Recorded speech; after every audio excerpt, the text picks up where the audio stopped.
ये जो बात अभी मैं कहने वाला हूँ ये आपके लिए बहुत बहुत बहुत इंपॉर्टेंट बात है, समझिएगा मेरी बात को। बच्चे क्या होता है कि आप में से बहुत ऐसे कैंडिडेट हैं जो पूरे भारत से सीजीएल और सीएचएसएल की तैयारी करते हैं, और इस तैयारी को करने के लिए पूरे के पूरे भारत से कम 20+ हमारे 20 लाख से ऊपर जो है एप्लीकेंट्स अप्लाई करते हैं इस पेपर को लेकर। सबके अंदर थोड़ी बहुत जो है मन में एक प्यारी सी इच्छा होती है कि यार हम इनकम टैक्स इंस्पेक्टर बनेंगे, हम एमईए में जाएंगे, हम जो है सीएचएसएल में फलाना फलाना फलाना पोस्ट लेंगे, और इस इच्छा को आप बहुत अच्छे तरीके से पूरा करने में अपनी जान भी लगा देते हो। लेकिन थोड़ी बहुत कमी हो जाती है जिसकी वजह से आपकी जो सपना है वो थोड़ा बहुत कह सकते हैं कि टूट जाता है। बस हमें उस कमी को सुधारना है, और मैं आपको डेली जो है वो कमी सुधारने में आपकी पूरी तरीके से मदद करूंगा इस चैनल के माध्यम से। क्या कमी है वो समझिए। जैसे आप में से बहुत सारे स्टूडेंट होते हैं, मैं यूं कहूं कि 90% जो भारत का क्राउड होता है, इंडिया का क्राउड होता है, वो सिर्फ और सिर्फ किस पर फोकस करता है, तो वो सिर्फ और सिर्फ प्री पर फोकस करता है। मेंस के बारे में कोई नहीं सोचता, और इसका असर मुझे अभी इस बार के मेंस के आंसर की आने के बाद दिखा। ठीक है, बहुत ऐसे बच्चे थे जिनका 140+ आया, बहुत ऐसे बच्चे थे जिनका 170+ भी आया है, और कुछ बच्चे ऐसे भी हैं जिनका 190+ आया है। अब आप खुद यहाँ पर स्कोर देखकर बोलेंगे कि सर इसका सिलेक्शन तो हो जाएगा, ये मैं लिखित रूप में आपसे देता हूँ, इसका सिलेक्शन नहीं होगा। क्यों नहीं होगा? क्योंकि आपको पता है कि जो वैकेंसीज हैं वो 8,000 हैं या 9,000 हैं, महज इतनी वैकेंसीज हैं, और इतने वैकेंसी में 140 वालों के लिए कोई भी जगह नहीं है, 150 वालों के लिए कोई भी जगह नहीं है। इस बात को ध्यान में रखें।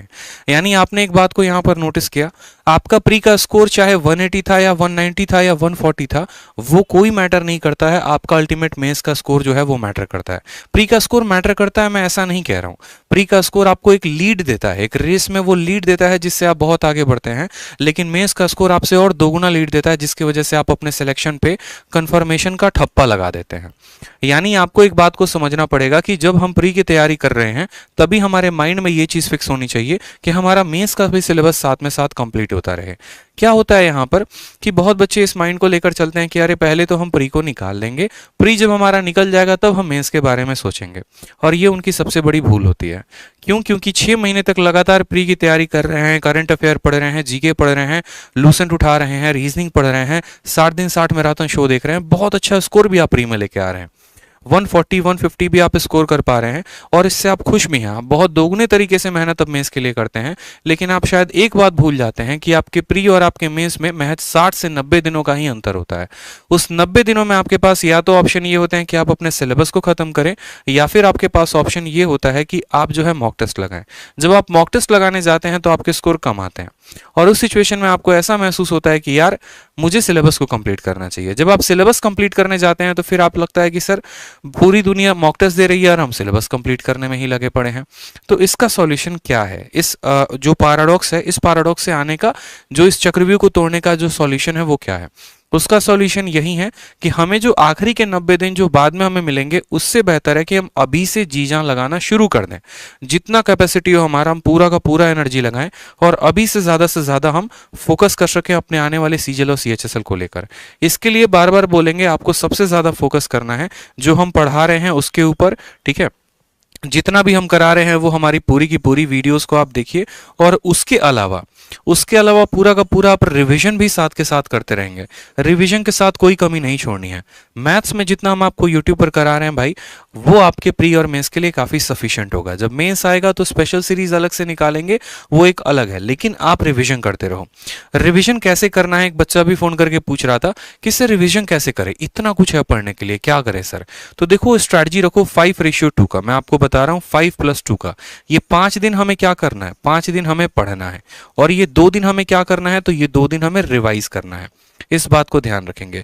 रिवीजन सिर्फ मैथ का नहीं होना चाहिए, रिवीजन मैथ के साथ साथ वोकैबुलरी का भी होना चाहिए, रिवीजन हमारे जीएस का भी होना चाहिए, रिवीजन हमारे फैक्ट करंट अफेयर से लेकर इंग्लिश के वन वर्ड सब्स्टिट्यूशन तक सब कुछ का होना चाहिए, ताकि जब हम परीक्षा देने बैठे तो हमारे मन में कंफ्यूजन ना रहे कि इसका आंसर ऑप्शन नंबर ए होगा कि ऑप्शन नंबर बी होगा कि ऑप्शन नंबर सी होगा। एक आप सेलेक्टेड कैंडिडेट की तरह अगर आप शुरू से रणनीति बनाकर चलते हैं तो आपका सिलेक्शन तय होगा। यही बात है, और यही जो है माइंड में पॉइंट याद रखने हैं। ठीक है, कि हमें अभी से जो 45 दिन हमारे बच गए हैं उसमें हमें काफी मेहनत करना है। एक भी दिन आपका अचूक नहीं जाना चाहिए, एक भी दिन आप गंवाएंगे नहीं। एक भी दिन आप ऐसा नहीं है कि आज मार्केटिंग में निकाल दिया, आज घूमने में निकाल दिया, आज थोड़ा मूवी देखकर निकाल दिया। ये एक दिन आपके सिलेक्शन के लिए खतरा बन सकता है, इस बात को ध्यान रखें। बाद में रोते रह जाओगे, कुछ हाथ नहीं लगेगा, फिर अपने आप को बस दिलासा देते रहना, कोई बात नहीं, इस बार नहीं हुआ तो अगले साल करेंगे। और ये ऐसा नहीं करना है आपको, इस बात का ध्यान रखिए। तो आपको जो करना है वो दोस्तों क्या करना है, आपको पूरे वीडियो जितने मैं करा रहा हूँ उसको देखिए। इसके अलावा कहीं और से भी अगर आप पढ़ रहे हैं, कोई और भी किताब लगा रहे हैं, करंट अफेयर पढ़ रहे हैं, सब कुछ पढ़ रहे हैं, आप उसको रिवाइज करिए। अभी से अगले आने वाले 45 दिन तक जो भी बच्चा 14+ आवर्स मेहनत कर रहा है, 14 घंटे से ज्यादा पढ़ रहा है, मैं कहता हूं लिखित रूप में मुझसे आप लिखवा लीजिए, उस स्टूडेंट का सिलेक्शन है और कोई भी ताकत उसका सिलेक्शन नहीं रोक सकती है। लेकिन जिसका भी पढ़ाई यहां से कम होगा ना, तो उसके लिए बहुत दुख की बात होगी। उसके लिए दुख मुझे भी होगा कि लड़के ने इतनी मेहनत की, ठीक है, और तब इसका सिलेक्शन नहीं हुआ। तो अगर आप देखो क्या होता है ना, मैंने अपने बचपन से एक बात अपने लाइफ में सीखा है कि जहां तक अगर हम 70% मेहनत कर रहे हैं ना, तो बस हमें सफलता के लिए 20% और करना होता है। ठीक है, जैसे मानो कि ये पहाड़ है, ठीक है, और मुझे पता है कि यहां पर जाऊंगा तो भगवान के दर्शन हो जाएंगे, लेकिन यहां तक का रास्ता बहुत कठिन है। सभी लोग जोश में जाते हैं, अरे हमसे तो हो ही जाएगा, हम आराम से चलते हैं, और जाने के बाद क्या होता है, बहुत लोग यहां तक दम तोड़ देते हैं, बहुत यहां तक दम तोड़ देते हैं। लेकिन यहां तक अगर चल गए ना, मेरा मानना है कि यहां 70% अगर कवर कर गए, तो भाई 30% ही और कवर करना था। अगर वो शायद 30% कवर कर लिया होता तो शायद भगवान के दर्शन हो जाते। तो उसी तरीके से अगर ये 30% अगर आप और मेहनत कर लेते हैं तो आपका सिलेक्शन तय है। और वो 30% मेहनत क्या है, जो आपने पढ़ा है उसका रिवीजन है, आपका कॉन्टिन्यूअस मॉक टेस्ट है, आपका कॉन्टिन्यूअस प्रैक्टिस है। इस बात को ध्यान रखें, जो अल्टीमेट होता है ना वो प्रैक्टिस होता है, और हम क्या करते हैं, हम प्रैक्टिस पर फोकस ही नहीं करते। बात हम आपको कहेंगे कि डेडिकेशन जो शब्द होता है ना, वो डेडिकेशन सिर्फ लिखने के लिए नहीं होता है, वो डेडिकेशन एक स्टूडेंट के अंदर जेन्युइनली होना भी चाहिए। जब वक्त आएगा तो हम आपको इसी डिजिटल बोर्ड पे उनका स्कोर कार्ड दिखाएंगे, जैसे हमने अपना स्कोर कार्ड आपको दिखाया।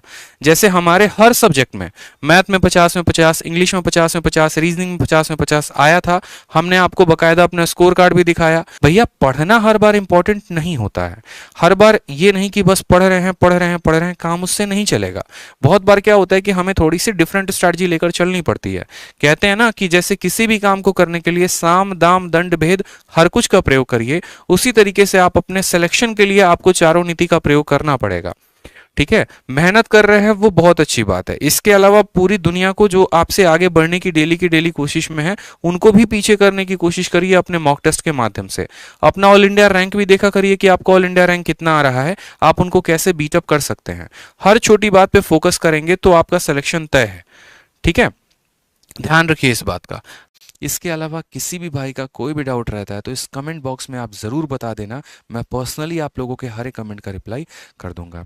अगर आपको वीडियो अच्छी लगी, जानकारी मिली, आप सेटिस्फाई हुए, तो चैनल को सब्सक्राइब और वीडियो को लाइक ज़रूर कर दीजिएगा, और आगे लोगों तक भी अपने शेयर ज़रूर करिएगा। ठीक है, तो मिलते हैं अगले वीडियो में। मन लगाकर तैयारी करिए, मेरी पूरी शुभकामनाएं आप लोगों के साथ हैं। और हमेशा एक बात कहता हूँ कि सिलेक्टेड हैं, सिलेक्शन दिलाएंगे, इंस्पेक्टर हैं, इंस्पेक्टर बनाएंगे। बढ़िया तरीके से मेहनत करिए, बाकी आपका बड़ा भाई आपके लिए खड़ा है। चलिए, बहुत बहुत धन्यवाद।